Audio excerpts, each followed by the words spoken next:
Welcome and thank you for tuning in. Faced with what was essentially a must-win, Virginia Tech men's basketball played St. Bonaventure in Charlotte today and picked up a huge, dominating 86-49 victory. This was the first truly outstanding performance from graduate transfer Storm Murphy. He was lighting it up from behind the three-point line, going 4 of 7 behind the arc. And Murphy did a great job of facilitating for his teammates as well. Just an incredible performance from Murphy. Really showcased his talents as a legitimate floor general. And hopefully this was the awakening he needed to be ready for ACC play. It's around the corner. The Hokies simply had to win this game. Virginia Tech was coming off of a run of 4 losses in its last 6 games. Times were looking tough for Mike Young. To be brutally honest here, this is a team that could have really used the help from Tyrese Radford and Joe Bamisile.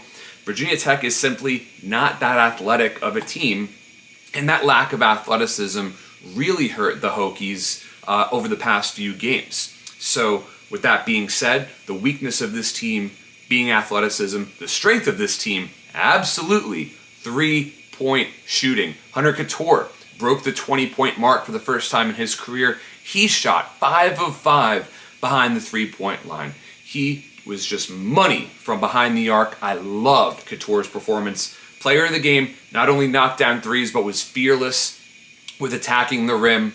I just love how tough Hunter Couture is and how he approaches the game. Just such a crucial cog for this team. And I do believe that he will lead this team in three-point field goals made when the season's over. Of course, other contenders could include the likes of Storm Murphy and Naheem Aline.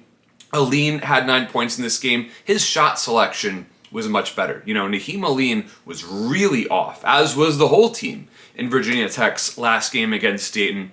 I think the difference today, more than anything, was ball movement. The Hokies were always willing to make the extra pass to find the guy who was not open, but wide open. There were some unbelievably good looks out there. Of course, part of that can be attributed to the poor performance of St. Bonaventure. Now, as Virginia Tech fans, we're used to seeing the Hokies get the short end of the stick when it comes to referee decisions, but to be honest today, there were some calls that I thought should not have gone Virginia Tech's way that did. So, with that being said, St. Bonaventure displayed really negative body language, which is kind of surprising for a team that has so much veteran leadership. It's the oldest team in Division I, so to see a team like that implode in a key game like this, it was very surprising. Virginia Tech brought its A game, and St. Bonaventure just played poorly. They completely rolled over in the second half.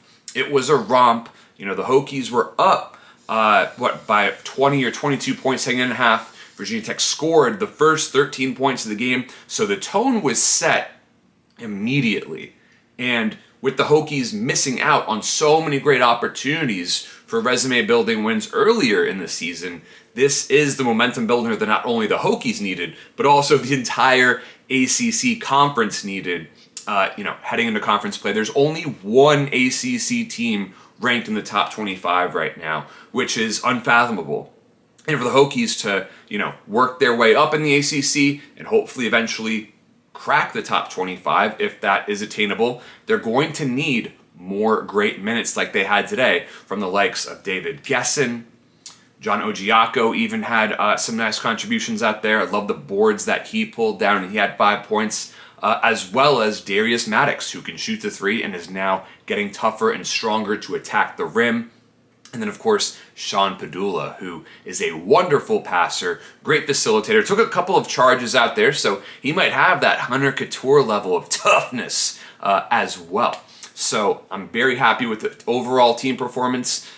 Have to give major shout-outs to Keve Aluma, who scored in double figures. He had some great post moves down low. And Justin Mutz, only 2 points, but still led the team in rebounding with 7 rebounds. So it doesn't matter if Justin Mutz scored, he will always, no matter what, make a meaningful impact for this Virginia Tech team, and I think that's why so much of Hokie Nation adores Justin Mutz, the man who will lead a Let's Go Hokies chant in the middle of a game. Thank you so much for tuning in, and if you've watched for this long, you might as well subscribe to my channel.